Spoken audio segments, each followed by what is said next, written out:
ओम शांति। 21 अप्रैल 2025 के मुरली के महावाक्य हैं।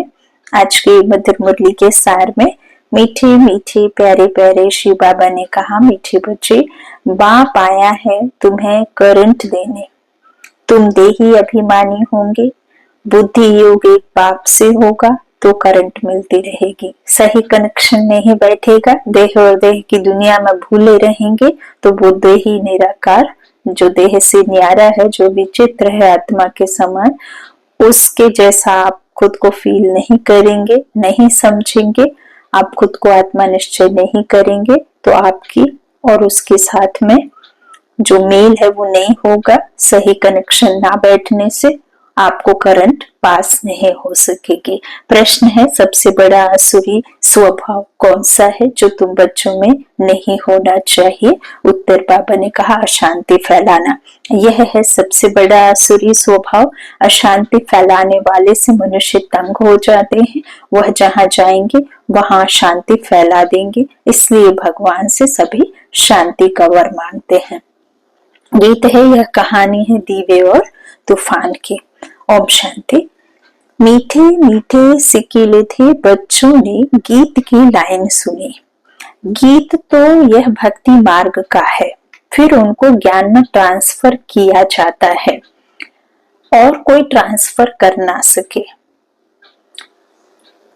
तुम्हारे में भी नंबरवार पुरुषार्थ अनुसार ज्ञान जान सकते हैं। दीवा क्या है, तूफान क्या है। माया तूफान है और दीवा जलाने वाला जो आता है वो हम आत्माओं की बुझी हुई ज्योत को जलाने के लिए आता है, वो ज्ञान सागर बाप। तो दीवा क्या है, तूफान क्या है, बच्चे जानते हैं। आत्मा की ज्योत अभी बुझाई हुई है, अब बाप आए हैं ज्योत जगाने के लिए। कोई मरते हैं तो भी दीवा जलाते हैं, उसकी बड़ी खबरदारी रखते हैं, समझते हैं दीवा अगर बुझ गया तो आत्मा को अंधियारे से जाना पड़ेगा, इसलिए दीवा जलाते हैं। अब सतयुग में तो यह बातें होती नहीं, वहां तो सोझरे में होंगे, भूख आदि की बात ही नहीं, वहां तो बड़े माल मिलते हैं। यहाँ है घोर अंधियारा, छी दुनिया है, छी दुनिया है ना। सब आत्माओं की जोत उछाई हुई है, सबसे जास्ती जोत तुम्हारी उछाई हुई है। खास तुम्हारे लिए ही बाप आते हैं, तुम्हारी जोत उछा गई है। अब कनेक्ट करके करंट कहाँ से मिले? तो बच्चे जानते हैं करंट तो बाप से ही मिलेगी। करंट जोर होती है तो बल्ब में रोशनी तेज हो जाती है। तो अभी तुम करंट ले रहे हो बड़ी मशीन से। देखो बॉम्बे जैसे शहर में कितने ढेर आदमी रहते हैं, कितनी जास्ती करंट चाहिए, जरूर इतनी बड़ी मशीन होगी। यह है बेहद की बात। सारे दुनिया की आत्माओं की जोत बुझी हुई है, उनको करंट देना है। मूल बात बाप समझाते हैं, बुद्धि योग बाप से लगाओ, देही अभिमानी बनो। कितना बड़ा बाप है, सारी दुनिया के पतित मनुष्यों को पावन करने वाला सुप्रीम बाप आया है सबकी ज्योति जगाने। सारी दुनिया के मनुष्य मात्र की ज्योत जगाते हैं। बाप कौन है, कैसे ज्योत जगाते हैं, यह तो कोई नहीं जानते। उनको ज्योति स्वरूप भी कहते हैं, फिर सर्वव्यापी भी कह देते हैं। ज्योति स्वरूप को बुलाते हैं क्योंकि ज्योति बुझ गई है। साक्षात्कार भी होता है, अखंड ज्योति का दिखलाते हैं। अर्जुन ने कहा, मैं तेज सहन नहीं कर सकता हूँ, बहुत करंट है। तो अब इन बातों को तुम बच्चे अभी समझते हो। सबको समझाना भी यह है कि तुम आत्मा हो, आत्माएं ऊपर से यहाँ आती हैं। पहले आत्मा पवित्र है, उनमें करंट है, सतो प्रधान है, गोल्डन एज में है, पवित्र आत्माएं हैं। फिर उनको अपवित्र भी बनना है। जब अपवित्र बनते हैं तब गॉड फादर को बुलाते हैं कि आकर लिबरेट करो, अर्थात दुख से मुक्त करो। लिबरेट करना और पावन बनाना दोनों का अर्थ अलग अलग है। जरूर कोई से पतित बने हैं तब कहते हैं बाबा आओ आकर लिबरेट भी करो, पावन भी बनाओ, यहाँ से शांति धाम ले चलो, शांति का वर दो। अब बाप ने समझाया है यहाँ शांत में तो रह नहीं सकते, शांति तो है ही शांति धाम में। सतयुग में एक धर्म एक राज्य है तो शांति रहती है, कोई हंगामा नहीं। यहाँ मनुष्य तंग होते हैं अशांति से। एक ही घर में कितना झगड़ा हो पड़ता है, चार हैं, चारों की मत एक से नहीं मिलती दूसरे की। कोई पॉजिटिव है, कोई नेगेटिव है, कोई नास्तिक है, कोई आस्तिक है, कोई बिल्कुल न भक्ति में है न ज्ञान में है। तो इस तरह से सबके अलग अलग कर्मों के हिसाब से अलग अलग ड्रामा में अलग अलग एक ही घर में पार्ट्स चल रहे हैं। तो इस तरह से बाबा कहते हैं हर घर में झगड़ा है, समझो, है ना। स्त्री पुरुष का झगड़ा है तो माँ बाप, बच्चे, भाई बहन आदि सब तंग हो पड़ते हैं। परिवार में एक बिगड़ता है तो सबकी बिगड़ती है ना बुद्धि भी, और अशांत होते हैं और घर परिवार में फिर कैसा शोक का वातावरण चलता रहता है। तो अशांति वाला मनुष्य जहाँ जाएगा अशांति ही फैलाएगा, क्योंकि आसुरी स्वभाव है ना। अभी तुम जानते हो सतयुग है सुख धाम, वहां सुख और अशांति बाबा कहते वहां इकट्ठे नहीं है, वहां सुख ही सुख है। यहाँ फिर सुख है ही नहीं, तो वहां सुख और शांति दोनों है, और वहां परम धाम में तो सिर्फ शांति है। उनको कहा जाता है स्वीट साइलेंस होम। मुक्ति धाम वालों को सिर्फ इतना ही समझाना होता है, तुमको मुक्ति चाहिए ना, तो बाप को याद करो। मुक्ति के बाद जीवन मुक्ति जरूर है। पहले जीवन मुक्त होते हैं, फिर जीवन बंध में आते हैं, आधा आधा है ना। सतो प्रधान से फिर सतो रजो तमो में जरूर आना है। पिछाड़ी में जो एक आधा जन्म लिए आते होंगे वह क्या सुख दुख का अनुभव करते होंगे। तुम तो सारा अनुभव करते हो, तुम जानते हो।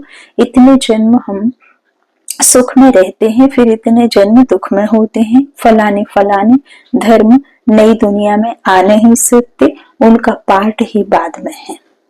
बाबा कहते हैं अद्वैत राज्य में कोई भी दूसरे धर्म हो ना सके।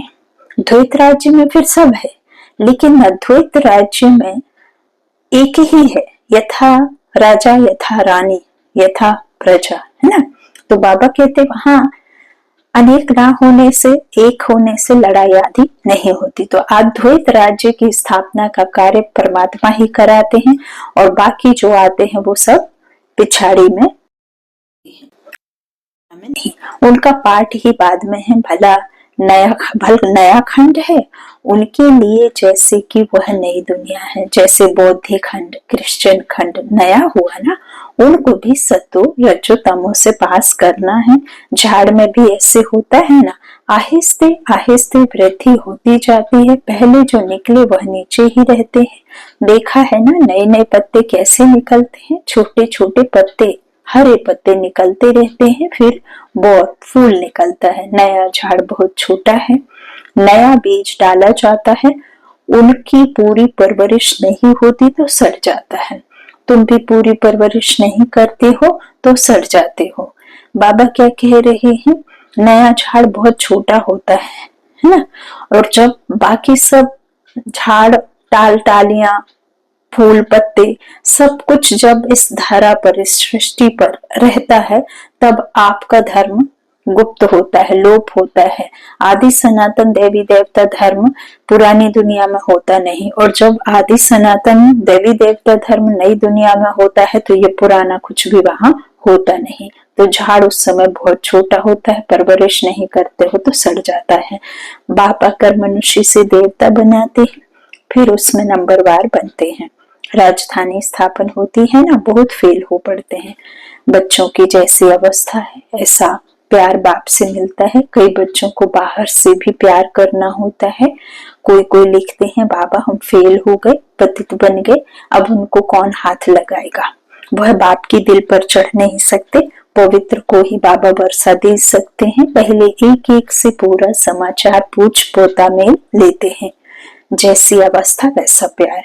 बाहर से भल प्यार करेंगे, अंदर जानते हैं यह बिल्कुल ही बुद्धू है।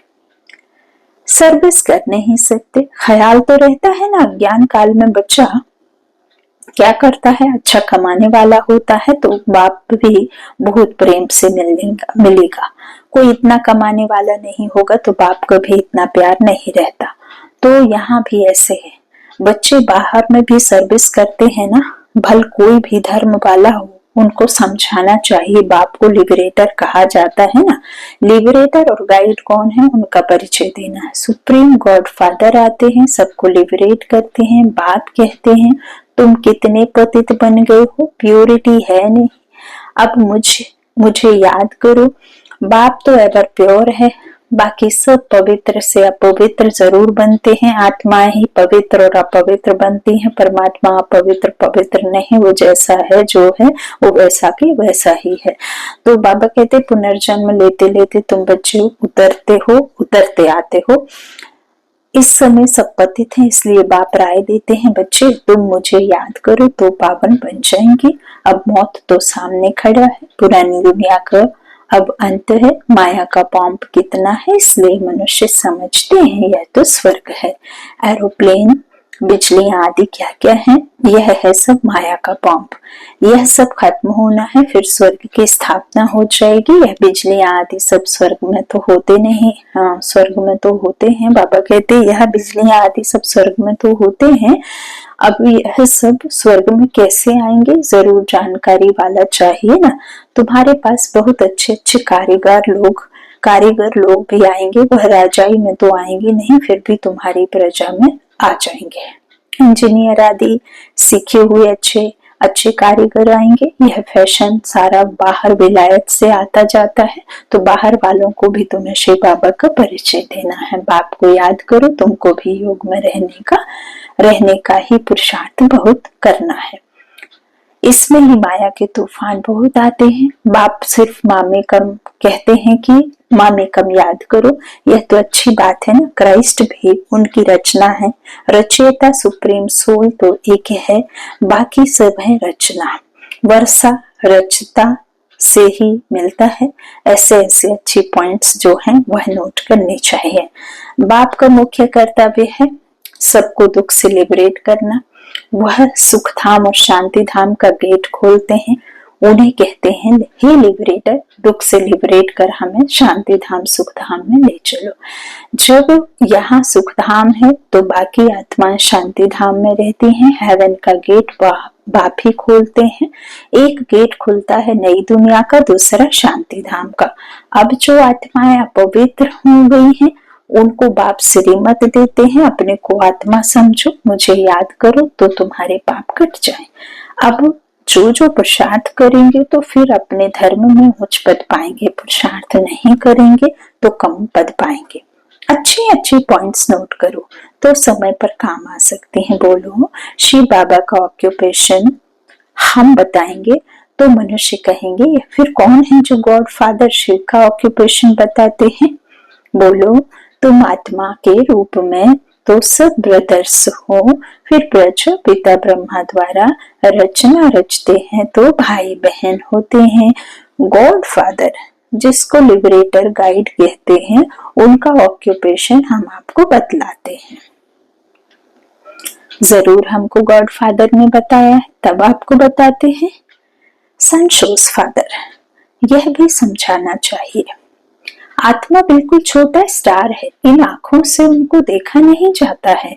दिव्य दृष्टि से साक्षात्कार हो सकता है, बिंदी है, देखने से फायदा थोड़े ही हो सकता है। बाप भी ऐसी ही बिंदी है। उनको सुप्रीम सोल कहते हैं। सोल एक जैसा ही है, परंतु वह सुप्रीम है और तुम सिर्फ सोल हो। तो नॉलेजफुल है, विल्सफुल है, लिबरेटर और गाइड है। उनकी बहुत महिमा करनी पड़े, जरूर बाप आएंगे तब तो साथ ले जाएंगे ना, आकर नॉलेज देंगे। बाप ही बतलाते हैं आत्मा इतनी छोटी है, मैं भी इतना हूँ, नॉलेज भी जरूर कोई शरीर में प्रवेश कर देंगे। जब हमने आत्माओं ने जीव पहना, शरीर पहना तो जीव आत्मा बने, तो फिर इस तरह से हमारे लिए भी तो जो समझाएगा हमारे जैसे ही उसे देह हो तब तो समझा पाए। वो निराकार को देह नहीं कैसे बोलेगा बताएगा, तो वो देह में आए तभी समझा पाए। तो बाबा यही कह रहे हैं कि देखो बाप ही बतलाते हैं आत्मा इतनी छोटी है, मैं भी इतना हूँ, नॉलेज भी जरूर कोई शरीर में प्रवेश कर देंगे तो आत्मा के बाजू में आकर बैठूंगा। ब्रह्मा बाप की आत्मा के बगल में परमात्मा की आत्मा उस अकाल तख्त पर बैठती है, कंबाइंड नहीं होती। मेरे में पावर है, ऑर्गन्स मिल गए तो मैं धनी हो गया। इन ऑर्गन्स द्वारा बैठ समझाता हूँ। इनको एडम भी कहा जाता है। एडम है पहला आदमी। मनुष्यों का सिजरा है ना, यह माता पिता भी बनते हैं, इससे फिर रचना होती है पुराना परंतु अडॉप्ट किया है। नहीं तो ब्रह्मा कहाँ से आया? ब्रह्मा के बाप का नाम कोई बताए?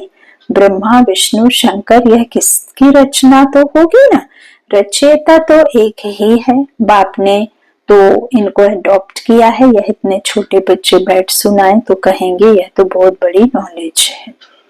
जिन बच्चों को अच्छी धारणा होती है उन्हें बहुत खुशी रहेगी, कभी उबासी नहीं आएगी। कोई समझने वाला नहीं होगा तो उबासी देता रहेगा। यहाँ तो तुमको कभी उबासी नहीं आनी चाहिए। कमाई के समय कभी उबासी नहीं आती है। ग्राहक नहीं होंगे, धंधा ठंडा होगा तो उबासी आती रहेगी। यहाँ भी धारणा नहीं होती है। कोई तो बिल्कुल समझते नहीं है क्योंकि देह अभिमान है। देही अभिमानी वो बैठ नहीं सकेंगे। कोई न कोई बाहर की बातें याद आ जाएंगी, पॉइंट्स आदि भी नोट नहीं कर सकेंगे, शुरू बुद्धि झट नोट करेंगे। यह पॉइंट्स बहुत अच्छे हैं। स्टूडेंट्स की चलन भी टीचर को देखने में आ जाती है ना। सेंसिबल टीचर की नजर सब तरफ फिरती रहती है।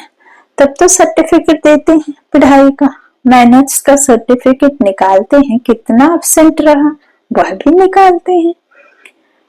यहाँ तो भल प्रेजेंट होते हैं परंतु समझते कुछ नहीं। भल देह से तो बैठे हैं लेकिन बुद्धि तो भटक रही है, तो फिर आप वहां बैठ करके भी क्या है, कुछ भी नहीं। तो बाबा कहते हैं यह देखो, परंतु समझते कुछ नहीं, धारणा होती नहीं। कोई कहते हैं बुद्धि डल है, धारणा नहीं होती। बाबा क्या करेंगे? यह तुम्हारे कर्मों का हिसाब किताब है। बाप तो तदबीर एक ही कराते हैं, तुम्हारी तकदीर में नहीं तो क्या करेंगे। स्कूल में भी कोई पास कोई फेल होते हैं। यह है बेहद की पढ़ाई जो बेहद का बाप पढ़ाते हैं। और धर्म वाले गीता की बात नहीं समझेंगे। नेशन देख समझाना पड़ता है। पहले ऊंच बाप का परिचय देना पड़ता है। वह कैसे लिबरेट करते हैं, लिबरेटर गाइड है ना, वह कैसे लिबरेटर गाइड है। हेवन में यह विकार होते नहीं। इस समय इनको कहा जाता है शैतानी राज। पुरानी दुनिया है ना, इनको गोल्डन एज नहीं कहेंगे, नई दुनिया थी, अब पुरानी हुई है। बच्चों में जिनको सर्विस का शौक है तो पॉइंट्स नोट करना चाहिए। अच्छा, मीठे मीठे सिकीले थे बच्चों प्रति माता पिता बाप दादा का याद प्यार और गुड मॉर्निंग। रूहानी बाप के रूहानी बच्चों को नमस्ते। हम रूहानी बच्चों के रूहानी माता पिता बाप दादा को याद प्यार और गुड मॉर्निंग। शुक्रिया बाबा, शुक्रिया। धारणा के लिए मुख्य सार है पहला। बाबा ने कहा पढ़ाई में बहुत बहुत कमाई है, इसलिए कमाई खुशी खुशी से करनी है। पढ़ते समय कभी उबासी आदि ना आए, बुद्धि योग इधर उधर ना भटके, पॉइंट्स नोट कर धारणा करते रहो। दूसरा, पवित्र बन बाप के दिल का प्यार पाने का अधिकारी बनना है। सर्विस में होशियार बनना है, अच्छी कमाई करनी और करानी है। वरदान दिया बाबा ने, मर्जी व जन्म की स्मृति से सर्व कर्म बंधनों को समाप्त करने वाले कर्म योगी भव। यह मर्जी व दिव्य जन्म कर्म बंधनी जन्म नहीं, यह कर्म योगी जन्म है। ये कर्म बंधनी नहीं, कर्म योगी जीवन है। कर्म करते, योग में रहते, योग परमात्मा के साथ लगाते हुए अपने सारे द्वापर से कलयुग के अंत तक के विकर्मों की सजा को काटना, योग से खत्म करना, जन्म जन्मांतर के पापों का विनाश और फ्यूचर के लिए श्रेष्ठ कर्म कर श्रेष्ठ कर्मों का क्या करना, अकाउंट बैलेंस को जमा करना। तो ये बंधन नहीं है, कर्म बंधनी जन्म नहीं, यह कर्म योगी जन्म है। इस अलौकिक दिव्य जन्म में ब्राह्मण आत्मा स्वतंत्र है, ना कि परतंत्र। यह देह लोन में मिली हुई है। सारे विश्व की सेवा के लिए पुराने शरीरों में बाप शक्ति भरकर चला रहे हैं। जिम्मेवारी बाप की है, ना कि आपकी। बाप ने डायरेक्शन दिया है कि कर्म करो, आप स्वतंत्र हो, चलाने वाला चला रहा है। इसी विशेष धारणा से कर्म बंधनों को समाप्त कर कर्मयोगी बनो। स्लोगन है, समय की समीपता का फाउंडेशन है बेहद की वैराग्य वृत्ति। अव्यक्त इशारे, कंबाइंड रूप की स्मृति से सदा विजयी बनो। जितना जितना याद में रहेंगे उतना अनुभव करेंगे कि मैं अकेला नहीं, लेकिन बाप दादा सदा साथ है। कोई भी समस्या सामने आए तो यही स्मृति में रहे कि मैं कंबाइंड हूँ, तो घबराएंगे नहीं। कंबाइंड रूप की स्मृति से कोई भी मुश्किल कार्य सहज हो जाएगा। अपने सब बोझ बाप के ऊपर रख स्वयं हल्के हो जाओ तो सदा अपने को खुशनसीब अनुभव करेंगे और फरिश्ते के समान नाचते रहेंगे। अच्छा, शांति।